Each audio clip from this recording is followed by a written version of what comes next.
Hey guys, I'm Spardha and you are welcome back to my channel The Inside Wonder। तो आज सुबह सुबह आप सभी को राधे राधे।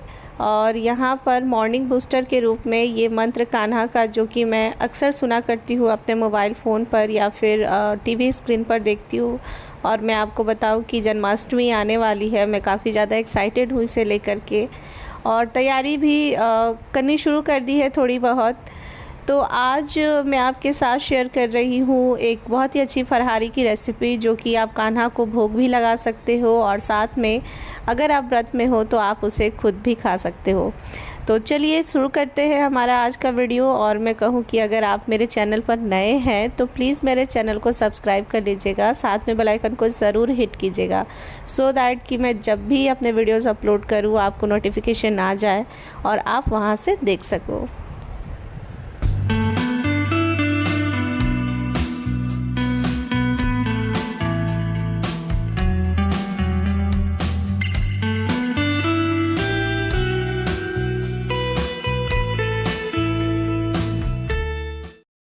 सो एवरीवन, मैं आ गई हूँ अपने किचन में और आज मैं व्रत में हूँ, तो सोचा कि आज फरहारी के रूप में मखाने की खीर बनाऊँ। मैं आपको बता दूँ कि मखाने की खीर काफ़ी ज़्यादा प्रसिद्ध है एक फरहारी के रूप में, लेकिन मेरे ससुराल में इसकी प्रसिद्धि का एक दूसरा कारण है, वो मैं आपके साथ आज शेयर कर देती हूँ। जो मखाने हैं ना, वो सबसे ज़्यादा मधुबनी में उगाए जाते हैं, जो कि बिहार में पड़ता है, और मधुबनी दरभंगा के बहुत ही करीब है। इवन जो मेरी देवरानी है, सिस्टर इन लॉ हैं, वो मधुबनी से हैं। तो भारतवर्ष में सबसे अधिक मखाने का उत्पादन जो है वो मधुबनी में ही किया जाता है। मधुबनी को मखाने की मातृभूमि भी कहा जाता है। लेकिन मैं बताऊं कि मिथिला क्षेत्र का जो राजधानी है, जो कैपिटल है, वो दरभंगा है। तो उगाया भले मधुबनी में जाता हो, लेकिन सबसे ज़्यादा मार्केटिंग दरभंगा से ही की जाती है। मतलब इसका जो एक्सपोर्ट जो है वो किया जाता है, वो दरभंगा के वाया किया जाता है। तो काफ़ी ज़्यादा फेमस है वहाँ पर। और मेरे हस्बैंड का पालन पोषण वही हुआ है, बचपन वहीं बीता है, तो मखाने की खीर वो भी काफ़ी पसंद करते हैं। तो मैंने सोचा कि आज फरहारी के रूप में इसे बनाती हूँ। मैं तो खाऊंगी ही, साथ में डिनर में हस्बैंड को भी सर्व कर दूँगी, तो अच्छा रहेगा। तो चलिए फटाफट से इसे बनाते हैं। और उछलते बहुत ज़्यादा है मखाने, आप देखो ये और चलिए कोई नहीं। तो सबसे पहले देसी घी में थोड़ा सा आप इसे रोस्ट कर ले, इससे मखानों में एक ठमक आ जाती है। वो जो ठमक रहती है, कहीं ना कहीं जब आप मखानों को ग्राइंड करते हैं, पीसते हैं, तो बड़े आसानी से वो पिस जाते हैं। और मैं आपको बताऊं कि एक बार आप इसे अच्छे से रोस्ट कर लोगे, तो जैसे कि हम रोस्टेड मखाने भी खाते हैं स्नैक्स के रूप में, चाय पर अगर आप चाहें तो घी में थोड़ा काले नमक के साथ में रोस्ट करके इसे खाएं, तो बड़ा ही अच्छा लगता है, नमकीन स्नैक्स की तरह। तो रोस्टेड हो जाते हैं मखाने ना, तो जब आप खीर बनाते हो तो आपको ये चिंता नहीं करनी पड़ती है कि पके कि नहीं, क्योंकि ऑलरेडी रोस्टेड भी खाए जाते हैं। तो वो आपके पाचन के लिए भी सही होता है, और दूसरी बात, पकाने में उतना आपको टाइम भी नहीं देना पड़ता है। तो यहाँ पर मैंने कुछ बादाम भी निकाल लिए हैं। हालांकि ज़रूरी नहीं है बादाम डालना, लेकिन मुझे अच्छा लगता है तो मैं डालती हूँ। तो यहाँ पर जैसे ही आपके मखाने रोस्ट हो जाएं, उन्हें आप ठंडा कर लें। अच्छे से ठंडा करने के बाद ही आप इन्हें ग्राइंडर में डालें। और मैं बताऊँ कि यहाँ पर थोड़े से मखाने आप एक्स्ट्रा निकाल लें, जो खड़े छोड़ दें, क्योंकि कुछ लोगों को मैंने देखा है कि पूरी तरह से पाउडर फॉर्म में करके उसका खीर बनाते हैं। तो मैं बताऊं कि कुछ मखाने जो हैं वो खड़े भी छोड़े जाते हैं, देखने में भी अच्छे लगते हैं, एज अ कहते हैं ना, गार्निशिंग के तौर पे भी आप देख सकते हैं। अदरवाइज़ आप उससे मतलब कुछ बीच बीच में खड़े खड़े से दांतों पर आते हैं, दांतों के नीचे आते हैं, तो मतलब अच्छे लगते हैं खाने में, तो इसलिए भी खड़े छोड़ने चाहिए। और इसके अलावा अदर ड्राई फ्रूट्स जो आपको कट करने हैं, जो आपको अच्छे लगते हैं, आप बिल्कुल उसका इस्तेमाल कर सकते हैं। तो जैसा मैंने कहा कि मैंने इसे रोस्ट कर लिया, देर आफ्टर मैं इसे पीस रही हूँ। और ये भी जो मैं पीस रही हूँ वो बहुत पाउडर फॉर्म में नहीं पीस रही हूँ, थोड़ा सा दरदरा रहता है तो ही अच्छा लगता है, अदरवाइज़ पेस्ट जैसा लगेगा खीर आपको। तो दरदरा फॉर्म में ही आप इसे पीसें। एंड थोड़े मखाने खड़े जो हैं वो मैंने साइड कर लिए हैं, इसके साथ ही कुछ बादामों को भी मैंने काट लिया है। तो यहाँ मैंने इसे पीस कर रेडी कर लिया। हमारी जो है वो कढ़ाई गरम ही है। तो यहाँ पर अगेन मैं चूल्हे को जलाकर इसमें डालूँगी दूध। तो रोस्टेड होने से जैसा मैंने कहा, एक तो पचाने में भी अच्छा रहेगा, दूसरा यही कि वो काफ़ी अच्छे से पक जाएंगे। और अगर ना भी पकें, जैसे थोड़े बहुत ना भी पके, तो वैसे भी रोस्टेड मखाने खाए जाते हैं, तो वो आपको नुकसान ना करेंगे। तो इसी तरह से मैं मखाने की खीर बनाती हूँ। और ख़ास तौर से मैंने यहाँ पर ही आकर के, मतलब दरभंगा में आकर इसे सीखा है। मम्मी जी बनाती थी, जैसे वो व्रत वगैरह करती थी तो इसी तरीके से करती थी। दिन भर वो फलाहारी पे रहती एंड शाम के वक्त अपने लिए जो है ये बनाती और हमारे लिए भी रख देती थी, तो हम लोग भी डिनर पर ले लेते थे। तो यहाँ तो शाम नहीं है, ये सुबह का ही समय है, क्योंकि आज क्या हुआ है कि अभी तक कोई फ्रूट्स मतलब ला नहीं पाई हूँ घर में। और कल मेरे हस्बैंड मार्केट गए थे, तो मैंने उनसे बोलना मतलब मैं भूल ही गई थी कि मुझे व्रत भी करना है, घर पे कुछ काम चल रहा था।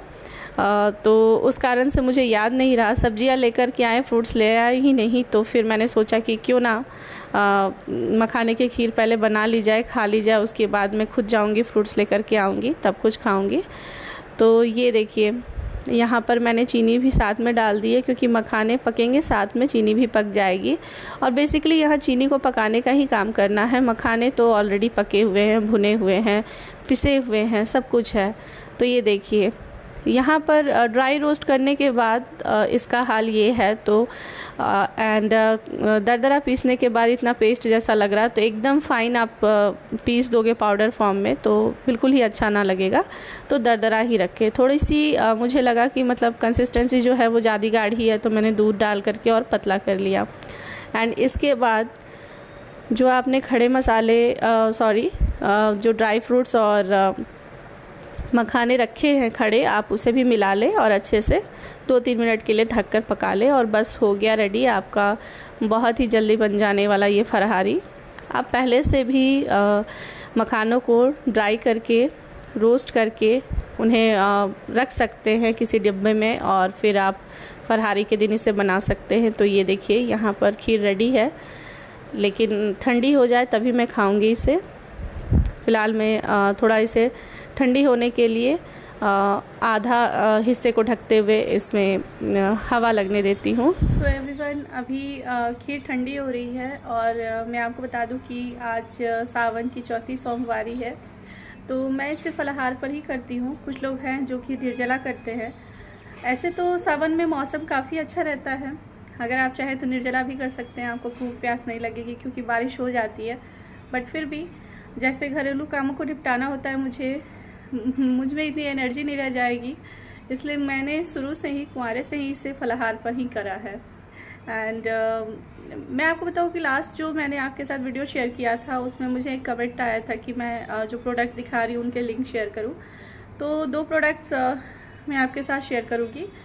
पहला तो जो मैंने आपको लास्ट वीडियो में ही शेयर किया था कि फ्रिज का जो वो कवर था, उसका मैं लिंक आपको शेयर कर दूंगी डिस्क्रिप्शन बॉक्स में।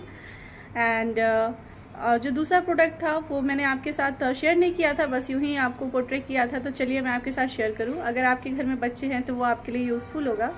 जैसा कि मैंने आपको बताया कि अभी दर्शु के राइटिंग जो मतलब राइटिंग स्किल्स है वो स्कूल में शुरू किए गए हैं। तो मैंने दर्शु के लिए एक स्टडी टेबल ऑर्डर करा था फ्रॉम अमेजोन। तो मैं आपको उसका रिव्यू शेयर करती हूँ और साथ में लिंक मैं दे दूँगी, आप एक बार वहाँ से चेकआउट कर सकते हैं। सो एवरीवन, ये है दर्शु का स्टडी टेबल जो कि मैंने अमेज़ॉन से मंगवाया है। और मैं आपको दिखाऊं कि ये फोल्डेबल है, इस तरह से फ़ोल्ड हो जाते हैं इसके लेग्स, और जब आप स्टडी कर लो तो इस तरह से आप फ़ोल्ड करके रख सकते हो। एंड देखने में भी काफ़ी क्यूट है। यहाँ पर मिला है एक बॉल जिसमें आप शार्पनर, इरेज़र वगैरह रख सकते हो, कुछ खाने पीने की चीज़ें भी दे सकते हो बच्चे को। यहाँ पर आप पेंसिल रख सकते हो। तो चलिए इसे ओपन करते हैं। मैं आपको बता दूँ कि इसके लेग्स जो हैं वो बहुत ही स्ट्रॉन्ग है। मुझे नहीं लगा था कि इतनी अच्छी क्वालिटी आएगी, लेकिन क्वालिटी बहुत अच्छी है। जैसे कि मैं बेड पर रख रही हूँ तो काफ़ी अच्छे से इसके लेग्स जो है वो ग्रिप बना रहे हैं। और दर्शु इस पे सहूलियत से स्टडी करता है, लिखता है और मुझे बहुत पसंद आया। ख़ास तौर से जो ये ऊपर का सरफेस है, इसमें कार्टून बने हुए, डोरेमोन है तो डोरेमोन उसे काफ़ी पसंद भी है, तो इसलिए मैंने मंगवाया। इसका जो प्राइस है वो है 411 रुपये पड़े थे मुझे, और जब मैंने कैश ऑन डिलीवरी किया था तो ये 416 में डिलीवर हुआ था। सो एवरीवन, जैसा कि मैंने आपके साथ शेयर किया कि जन्माष्टमी आने वाली है और मुझे काफ़ी ज़्यादा एक्साइटमेंट है। तो मैं आपको बता दूं कि हाँ, मैं सच में कुछ ज़्यादा ही एक्साइटेड रहती हूँ। अभी से ही मैंने सोचना शुरू कर दिया है कि किस तरह से मैं डेकोर करूँगी, किस तरह से क्या क्या भोग बनाऊँगी, और फ़ोटोशूट वगैरह भी मैंने सोचा है दर्शु का स्पेशली। तो दर्शु को लास्ट ईयर जो मैंने कान्हा बनाया था तो उसमें मैंने कोई ड्रेस ऑर्डर नहीं किया था, क्योंकि उसके भी लास्ट ईयर का जो ड्रेस था वो अवेलेबल था, थोड़ा बहुत उसका ऑर्नामेंट्स भी बचा हुआ था, अच्छे केस में था, ताकि मैं उसे फिर से यूटिलाइज कर सकूं। तो मैंने दर्शु को वही यूज़ करके पहनाया था, कृष्णा बनाया था। लेकिन इस साल मैं कहीं कथा हो रही है, तो इस साल मैं क्या करूँगी कि दूसरा कोई ऑर्नामेंट्स और ड्रेस वगैरह मैं ऑर्डर करूँगी, जो कि अभी तक जिस टाइप का दर्शु ने नहीं पहना है, क्योंकि अब वो बड़ा हो रहा है एंड उसे भी काफ़ी ज़्यादा एक्साइटमेंट है। लास्ट ईयर उसने फ़ोटो भी क्लिक नहीं करवाया था अच्छे से, लेकिन इस ईयर वो कह रहा है कि मम्मा आप मटका ले आना, उसमें माखन रख देना, मैं माखन खाऊंगा। ये वो अभी से ही वो सुपर एक्साइटेड है।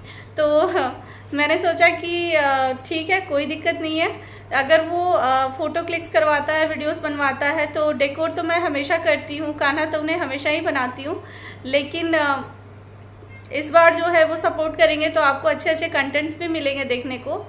मैं आपको बता दूं कि इन दिनों पिछले जब से दर्शु हुआ है, पिछले 2-3 सालों से मैं कान्हा जी की ओर काफ़ी ज़्यादा इंक्लाइन हूँ। इवन मैं यूट्यूब पे भी कुछ ऐसे यूट्यूबर्स को देखती हूँ जो कान्हा की सेवा में रहते हैं, मैं उनसे सीखती हूँ कि कैसे सेवा की जाती है। हालांकि अभी मैंने बाल गोपाल नहीं लिए हैं, लेकिन फिर भी मैं हमेशा जानकारी इकट्ठा करती रहती हूँ कि ये कैसे सेवा की जाती है, किन चीज़ों का ध्यान रखा जाता है, ये सारी चीज़ें। और मैं आपको बताऊँ कि लाइफ में अगर आपके साथ ऐसा है कि आप बहुत आस्तिक हो, ईश्वर पे बहुत ज़्यादा विश्वास करते हो, तो आप अपने आप को भाग्यशाली समझें, क्योंकि अगर ईश्वर आपका साथ देते हैं, आपका सहारा बनते हैं, आप जो भी प्रॉब्लम्स में हैं, अगर आप प्रेयर करते हैं, वो प्रॉब्लम्स जो हैं वो दूर हो जाती है। इसका मतलब भगवान ने आपको उन पर विश्वास करने के लिए सहमति दी है, और अगर भगवान की सहमति आपको मिल जाए तो इससे बड़ी खुशनसीबी और कुछ नहीं होती है। तो मेरे भी लाइफ में ऐसा कुछ हुआ था, कुछ ऐसे इंसिडेंट्स रहे हैं कि जिन कारण से मैं कान्हा जी की ओर आकर्षित हुई और अभी तक हूँ, और ईश्वर करे कि मैं हमेशा रहूँ। मुझे बड़ा मन मोह लेने वाला कुछ उनका ये जो छवि है, कुछ ऑरा है ऐसा, कि जैसे मानो कि उन्होंने किसी का मन मोह लिया, उस तरह से मेरा वो मन मोहे हुए रहते हैं। तो मैं बहुत एक्साइटेड हूँ जन्माष्टमी को लेकर के। और इसके साथ ही मैं बता दूँ कि कुछ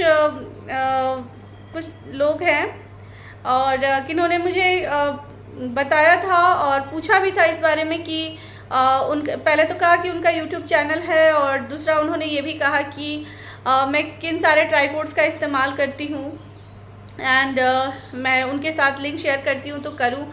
तो बिल्कुल मैं आपको बता दूं कि बहुत ही जल्द मेरे चैनल पर 6K सब्सक्राइबर्स जो हैं वो कंप्लीट होने वाले हैं। तो जब कंप्लीट होगी तो मैं आपको बताऊंगी कि इस चैनल को मैंने किन सारे गैजेट्स के साथ शुरू करा था, और वे गैजेट्स कितने के थे, क्या प्राइसिंग थी उनकी, और कितना इन्वेस्टमेंट था, तो क्या मुझे आउटपुट मिला था, इनकम, मेरी फर्स्ट इनकम क्या रही थी। यही सारी चीज़ें हैं जो डिटेल्स है मैं आपके साथ शेयर करूँगी। और इसके साथ ही मैं ऑफ कोर्स एक लिंक तो उनके साथ शेयर करने वाली हूँ जो उनके लिए यूज़फुल हो। तो चलिए इंतज़ार करते हैं 6K सब्सक्राइबर्स का, एंड उसके बाद ये सारी डिटेल्स जानते हैं। फ़िलहाल तो मैं आज इस ब्लॉग को यही एंड करती हूँ, क्योंकि अब खीर भी ठंडी हो चुकी है तो मुझे खाना भी है। एंड हाँ, थोड़ी सी कमज़ोरी तो आ ही जाती है अगर आप व्रत करते हो तो बस यही, और कुछ नहीं। तो तो बने रहिएगा मेरे चैनल के साथ। मैं अपने चैनल पर लेकर के आती हूँ ऐसे इंटरेस्टिंग कंटेंट्स। मिलते हैं हमारे नेक्स्ट वीडियो में, तब तक के लिए बाय बाय।